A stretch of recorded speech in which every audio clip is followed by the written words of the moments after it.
தெரியும். நம்ம இந்த திராவிட முன்னேற்ற கழக கூட்டணியில் வந்து இடம்பெறாமல் போனதுக்கு நிறைய காரணங்கள் இருக்கு.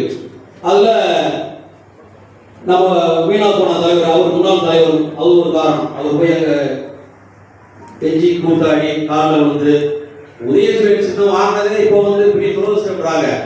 அன்னைக்கு போய் அண்ணன் சத்யா அவர்கள் நீங்க சேர்க்காதீங்க, சேர்த்தீங்கன்னா அப்படிதான் நான் மருந்து பிடிச்சிட்டு ரேஞ்சில் போய் காலில் விழுந்துருக்காரு. அவரு விழுந்துட்டு இன்னைக்கு வந்து அந்த தோல்வி அடைஞ்ச உடனே இன்னைக்கு நேரா அவர் வழக்கப்படி என்ன பண்ணுவாரோ, ஒருத்தர் வீட்டு இன்னொருத்தர் உடனே மாறிடுவார். அதை இருக்கிற இடத்துல இருந்து இன்னொரு இடத்துக்கு தாவக்கூடிய ஆற்றலும் அப்படின்னு சொல்லி நம்ம ஒரு ஜோக் பார்ப்போம்ல, அது மாதிரி மாறக்கூடியவர்.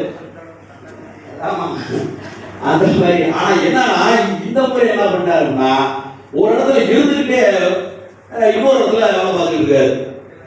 ஒரு புற்றுநோய் மாதிரி, திமுக ஒரு புற்றுநோய் மாதிரி இருக்கிறாரு. இப்ப இன்னும் அசிங்கமா சொல்லணும்னா வேற ஒரு வார்த்தை பயன்படுத்தலாம். ஒரு இடத்துல இருந்துகிட்டே இன்னொரு பயணிப்பது, அதெல்லாம் வேணாம். அவரை வந்து நம்ம பார்த்துட்டே இருந்தோம்னா நம்மளுடைய ஓட்டம் அது ஓட முடியாது. காரணம் என்ன அப்படின்னா, நான் ஒரு சில விஷயங்கள் முக்கியமான விஷயம் நான் சொல்றது ஒரு முக்கியமான விஷயம் என்ன அப்படின்னா, நம்ம திமுக வந்து மறுமலர்ச்சி திமுக 93 பிரிஞ்சப்ப அவங்க 1ஆம் இடத்துல 2ஆம் இடத்துல இருந்தாங்க. அவங்க கூட அவர் ஃபைட் பண்ணாரு. அதனால மதிமுக வளர ஆரம்பிச்சு.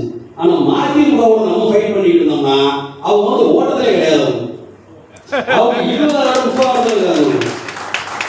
அவங்களோட நம்ம சண்டை போடுறது நம்ம தகுதியை வந்துருவோம். அதனால நம்ம வந்து மத்திய மாநில அரசுகளை கட்டிட்டு கட்டாய போராட்டம் நடத்தணும். அது எல்லா இடங்களும் நடத்தணும். அப்பதான் நம்ம வெளியே தெரியும்.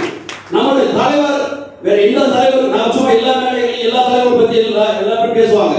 நம்ம தலைவருக்கு இருக்கிற மாதிரி ஒரு தமிழ் சங்க, அவர் வந்து ஒரு அரசியல்வாதியா இருந்தாலும் கும்பு கலையில உலக நாடுகள் இருக்கக்கூடிய ஒரு 10 நடுவர் சிறந்த நடுவராக இருக்காரு.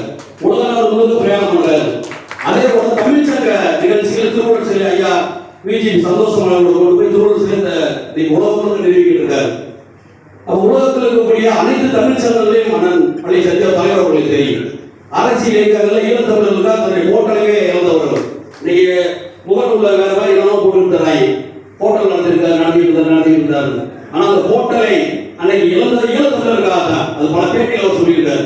ஈழத்தமிழர்களுக்கு இவர் வைகோவர்கள் சொன்ன பல போராட்டங்கள்ல ஈழத்தமிழர்களுக்கு ஆபத்தார்த்த சிங்களர்களை இங்க வந்து சிங்கள படையில வர்றது, பயிற்சி கொடுக்கறது, அவங்க சம்பந்தப்பட்ட விஷயங்கள் ராஜபக்சே வர்றது, இந்த மாதிரி விடயங்களுக்காக 37 வழக்குகளை பெற்றார். மதிமுக 37 வழக்குகள் பெற்றார். அந்த 37 வழக்குகளும் அவரு ஒன்றும் பண்ணல. மரியாதைக்குரிய நான் ஜவஹர்லால் தான், பேராசிரியர் ஜவஹர்லால் அவர்கள் தான் சட்டமன்றத்தில் பேசிய வழக்குகளை எடுத்து வைத்தார். அப்படிப்பட்ட அரசியலில் ஈழ தமிழர்களுக்காகவும் நம்ம தமிழர்களுக்காகவும் நம்ம தமிழ்நாட்டு தமிழர்களுக்காகவும் தமிழ் சங்க அமைப்புகளில் தன்னை